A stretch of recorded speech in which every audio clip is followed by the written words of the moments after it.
Juárez es uno de los personajes más relevantes de nuestra historia, aunque la verdad es que poco se habla del periodo que le dio fama, la Guerra de Reforma. Pero para hablar de ese momento histórico es necesario viajar a un México humillado, desmoralizado, fragmentado y en bancarrota. No precisamente. Nos referimos al México de 1847. Y es que los ánimos del país no podían estar más bajos, pues México acababa de sufrir la invasión estadounidense, y tras el Tratado de Rendición de Guadalupe Hidalgo, fue obligado a ceder más de la mitad de su territorio a los Estados Unidos. El descontento ocasionó guerra y levantamientos en todo el territorio. En el país imperaba el caos, y para contenerlo, el gobierno de entonces solo pudo hacer una cosa. La República tiene muchos problemas. Solo nos queda llamar al general Santana. Pero señor, Santana es parte de los problemas. Pues, ¿quién mejor para resolverlo entonces? Antonio López de Santana, uno de los personajes más odiados de la historia mexicana. Fue 5 veces presidente, a veces por los conservadores y en otra por los liberales. En cada ocasión causó problemas. Perdió la guerra contra Texas y también fue derrotado en la invasión estadounidense. Pero aunque todos lo odiaban, igual iban por él a cada rato. Porque tenía experiencia como presidente, tal vez. Santa Anna, porque es mal presidente, pero no tenemos nada mejor. Santana aceptó volver, pero pronto se convirtió en un dictador, disolvió el Congreso y empezó a poner impuestos ridículos por cualquier cosa. Y en su locura exigió que se le llamara Alteza Serenísima, lo que sea que eso signifique. Disculpe, señor. Cállate, no me interrumpas. Oh, Su Alteza es tan serena. Al mandato de Santana se sumó la presión de los Estados Unidos, que incluso después de la invasión aún deseaban más de tierras mexicanas, especialmente el territorio de la Mesilla, al norte de Chihuahua y Sonora. En realidad no se trataba de un territorio tan importante, pero el hecho de que el mismo hombre que perdió la guerra contra los Estados Unidos se tomara la libertad de vender aún más tierras sin consultarlo enojó a todos, además de que el dinero no sirvió para nada. Pero no se enojen, con los 7 millones de la venta compramos esta bella estatua de mí. ¿Te gastaste 7 millones de pesos en una estatua? Pero no es cualquier estatua, es una estatua bailarina.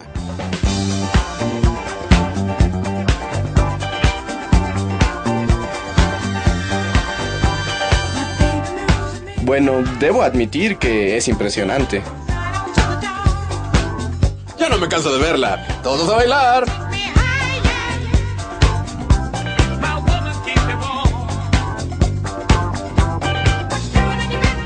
Para detener a Santana, un grupo de revolucionarios liderados por el militar Juan Álvarez e Ignacio Comonfort proclamaron el Plan de Ayutla y se lanzaron contra el dictador.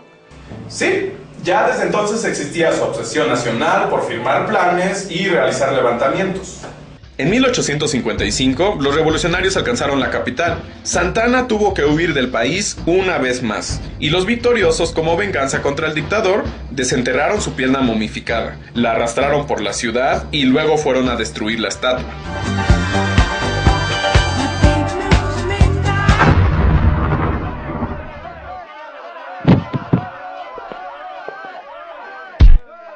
Tras la salida de Santana, Juan Álvarez fue nombrado presidente interino y luego fue sucedido por Comonfort.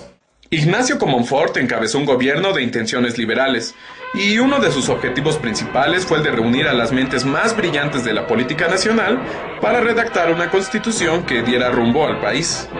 De todos los confines cósmicos de la República, se reúnen aquí en el Salón del Congreso las más poderosas fuerzas del Partido Liberal que se hayan visto. Lerdo de Tejada, Melchor Ocampo, Guillermo Prieto, Benito Juárez y los gemelos fantásticos San y Jaina y su mascota espacial Glick. Todos dedicados a luchar por la paz y la justicia de la nación, los super amigos liberales. El resultado fue la Constitución de 1857. Un documento liberal que establecía serias reformas al Estado mexicano. Entre ellas incluían las leyes promulgadas por Juárez y Lerdo que atentaban contra los privilegios de la Iglesia. Asunto que obviamente no los tenía muy contentos. No nos tiene muy contentos. La Constitución causó muchos conflictos entre las facciones liberales y conservadoras en el gobierno de Comonfort. Fue ahí donde Juárez empezó a ganar renombre como uno de los más poderosos defensores de las ideas liberales. Y es este el momento de la semblanza solemne del niño zapoteco que llegó a ser presidente. Pero como esa siempre es la parte aburrida, mejor preferimos decirla en una canción. Juárez, el pastorcito Juárez, perdió un borrego y se fue a Oaxaca donde estudió y se volvió presidente. Juárez entró al seminario, no le gustaba, se volvió abogado y luego fue a la ciudad y se hizo presidente. Olvídenlo, ni siquiera así se puede hacer divertido Juárez. Lo único que nos queda es intentarlo con la magia del internet.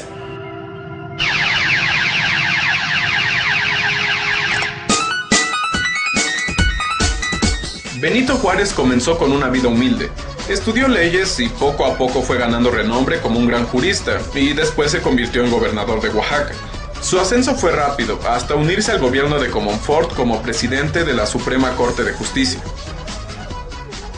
La Constitución fue muy polémica y sirvió para llevar al punto más álgido el enfrentamiento entre los grupos políticos más poderosos del país, los liberales y los conservadores. Liberales contra conservadores, la lucha épica de la que siempre hablan en la escuela, pero que en realidad nadie explica. El enfrentamiento de estos dos grupos era más complicado de lo que dice la SEP.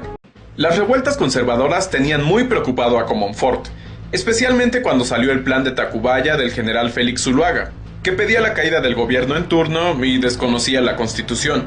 El gobierno liberal no puede continuar, debemos derrocar a Comonfort. Sí, abajo Comonfort, que muera, que muera. ¿Pero no eres tú Comonfort? Sí, me caigo muy mal. Abajo yo, abajo yo. Comonfort, convencido de que ya no podía gobernar usando la Constitución, se adhirió al plan de Tacubaya. Hizo como que se defendía, pero entregó el poder a Zuluaga en enero de 1858. Es por eso que se dice que Comonfort cometió un autogolpe de Estado. Durante todo este tiempo, Juárez estuvo encarcelado por orden de Comonfort para que no interviniera, pero Benito no se iba a quedar con los brazos cruzados. La Constitución del 57 establecía que si el Ejecutivo no podía ejercer, el presidente de la Suprema Corte se convertía en presidente interino, así que técnicamente Benito Juárez era el nuevo presidente. Por lo tanto, había dos presidentes de la República al mismo tiempo. Por fortuna, eso no ha vuelto a ocurrir. Aquello dio inicio a la Guerra de Reforma, dos presidentes legítimos enfrentándose para demostrar quién sería el único gobernante de México, un título que solo podía ganarse por dos vías, matándose unos a otros o consiguiendo el reconocimiento de otras naciones. Juárez, con su gabinete de liberales, estableció su gobierno en Guanajuato y luego en Veracruz, mientras que los conservadores, ahora bajo el mando del presidente Miguel Miramón, dirigían sus tropas desde la capital. La guerra se convirtió en una carrera diplomática. Los liberales luchaban por el apoyo de los Estados Unidos y los conservadores por el de las potencias europeas. Y no solo era una cuestión de relaciones exteriores, ambos gobiernos necesitaban del apoyo de los extranjeros para pedir préstamos, pues las arcas de la nación estaban vacías. El México de entonces era muy pobre. Bueno, también el de ahora y el de mucho antes. Bueno, ya tienen una idea.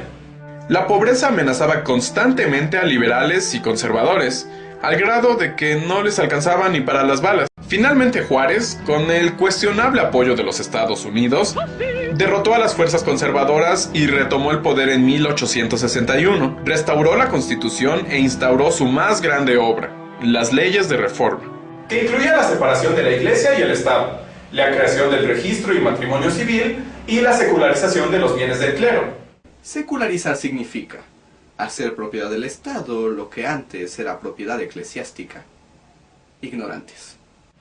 Básicamente creaba la identidad jurídica de México. Ya en el poder, Juárez empezó a trabajar en su restauración del país, pero antes de que siquiera pudiera empezar, recibió una triple sorpresa en el puerto de Veracruz. ¡Sorpresa! ¿Es usted el presidente? Sí, el único. ¿No era Monsieur Miramón? No, yo soy el presidente ahora. Pues felicidades, ahora páguenos. ¿Qué? Como presidente, Juárez tuvo que enfrentar las deudas económicas asumidas tanto por liberales como por conservadores. Cansados de esperar que México pagara, Francia, España e Inglaterra llegaron a Veracruz para exigir su dinero bajo amenaza de invasión. Sin embargo, antes de que pasara a mayores, Juárez convenció a España e Inglaterra de que les pagaría luego y regresaron a Europa. Pero Francia tenía otras intenciones. En aquellos años, el emperador de Francia, Napoleón III, veía con recelo el crecimiento de los Estados Unidos como potencia y deseaba tener presencia en América para frenar su avance. La deuda mexicana representaba una excusa perfecta para intervenir. Tropas francesas avanzaron hacia la capital con relativa facilidad, hasta que se toparon el 5 de mayo de 1852 con el general Zaragoza, con quien los franceses perdieron en la legendaria Batalla de Puebla. Y aunque los mexicanos ganaron una batalla, los franceses llegaron a la capital y ganaron la guerra. Así que continuemos. Juárez tuvo que mudar la sede del gobierno, y los franceses, en posesión de la capital, necesitaban ahora a alguien que tomara el mando del país. Por fortuna, los conservadores ya habían tomado la iniciativa.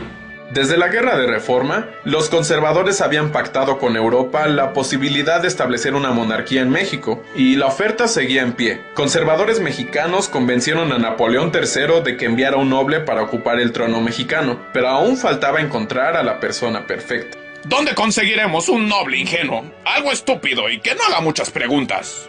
Pues está ese Maximiliano de Habsburgo. No tomaré la corona de México a menos de que todo el pueblo mexicano lo demande. Sí, bueno, aquí tenemos un papel que dice que todos los mexicanos quieren a Maximiliano. Firman todos los mexicanos. ¿Puedo ver ese papel? No. Maxi, ¿podemos confiar en el embajador de México? Bueno, en ese caso, nos vamos a América. El archiduque austriaco, Maximiliano de Habsburgo, aceptó establecer una monarquía en México a petición de los conservadores. Era un hombre noble, pero ingenuo, que renunció a sus títulos en Europa, convencido de que los mexicanos habían pedido su presencia. Maximiliano venía en serio, con grandes planes para México, pero lo que encontró en realidad fue muy diferente. La presencia del emperador no fue bien recibida por toda la población, especialmente por los juaristas, que todavía existían como un gobierno itinerante que recorría toda la república para no ser atrapado. Comenzó una lucha entre el imperio y el gobierno constitucional, aunque hay que decir que las intenciones de Maximiliano eran evitar el enfrentamiento. No tenemos que seguir peleando. Todos amamos a México. Lo mejor será sentarnos a conversar y crear acuerdos. No. Y es que Maximiliano resultó ser más liberal de lo que todos pensaban. Decidió mantener las leyes de reforma, lo que le enemistó con la iglesia. Tenía un plan innovador de apoyo a la educación para hacer de México una potencia mundial capaz de competir con Europa. Pero su indulgencia hacia los liberales le hizo perder el apoyo de los conservadores para impulsar su proyecto. Y como no encontraba espacio para el diálogo, Maximiliano enfrentó directamente a Juárez y los constitucionalistas. Las tropas francesas derrotaron a los juaristas una y otra vez, obligándolos a replegarse cada vez más lejos de la capital, hasta instalarse en el norte del país, en lo que hoy es Ciudad Juárez. Esta vez el viento sí le hizo algo a Juárez.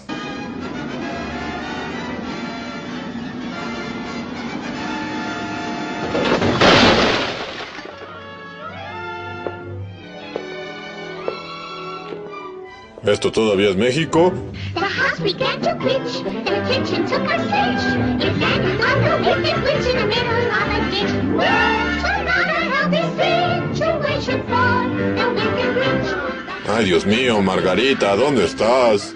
Todo parecía perdido para Juárez, pero entonces la fortuna y sus viejos amigos volvieron a salvarlo. Para 1867 los Estados Unidos habían concluido su guerra de secesión y bajo la doctrina Monroe obligaron a los franceses a retirar sus tropas de México. Así, sin el apoyo de Francia, ni de la iglesia, ni de los conservadores, Maximiliano empezó a perder terreno frente a Juárez y fue capturado en Querétaro tras una batalla. Maximiliano fue sentenciado a muerte y fusilado en el Cerro de las Campanas junto a los líderes conservadores, aunque hay que decir que supo morir con estilo.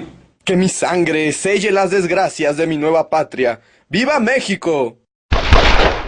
Y así murió Maximiliano, el ingenuo emperador mexicano que demostró que las buenas intenciones no sirven para nada en este país. Y que su sangre no es un buen sellador. Sangre de Maximiliano, no la use para sellar ventanas, mucho menos una patria. Juárez regresó triunfante a la ciudad, con la oportunidad de al fin desarrollar su proyecto de nación. La restauración de la República tenía grandes miras.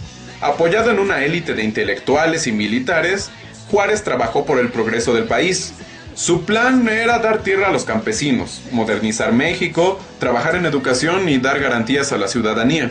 Insisto, hablamos del siglo XIX. Sin embargo, las buenas intenciones volvieron a fallar. La realidad de México era distinta al ideal juarista que imitaba el modelo estadounidense. El pueblo no tenía interés en la democracia, ni en los asuntos públicos. La pobreza era el mayor de los males y los vicios de la clase política persistían. ¿En serio? Hablamos del siglo XIX. Además, Juárez, que ya era un héroe, empezó a encariñarse con su mito. No estaba dispuesto a dejar el poder, incluso empezó a tener roces con sus allegados, como Lerdo de Tejada. Yo soy la patria, yo soy la Constitución, yo soy la República. Sin mí México no existe. ¿Quién cuida borreguitos ahora, Ja, ja, ja. No por nada soy el benemérito. Su negativa a la sucesión apuntaba a una nueva revuelta, pero antes de que la historia lo recordara como dictador, Benito Juárez murió repentinamente por un mal del corazón en 1872, consolidándolo como un héroe. La muerte de Juárez abrió paso a un militar astuto y ambicioso que continuaría el legado de Juárez a su manera, cambiando el ideal liberal de libertad, orden y progreso por el de solo orden y progreso, el general Porfirio Díaz. Y es por eso, Benito, que tu homónimo es tan importante. Pero no estés triste. Juárez representa el periodo en el que México empezó a cobrar forma como una nación libre y soberana. Fue durante la Reforma que México se consolidó como un país de instituciones fuertes, donde la vida nacional es regida por el derecho, las leyes y la razón. Una nación en la que existe la libertad, los derechos humanos y la justicia. Un lugar para desarrollar la ciencia y las artes, donde el progreso nos lleva cada vez más lejos, donde el respeto al derecho ajeno nos garantiza la paz. Bueno, no precisamente, pero ahí está Juárez.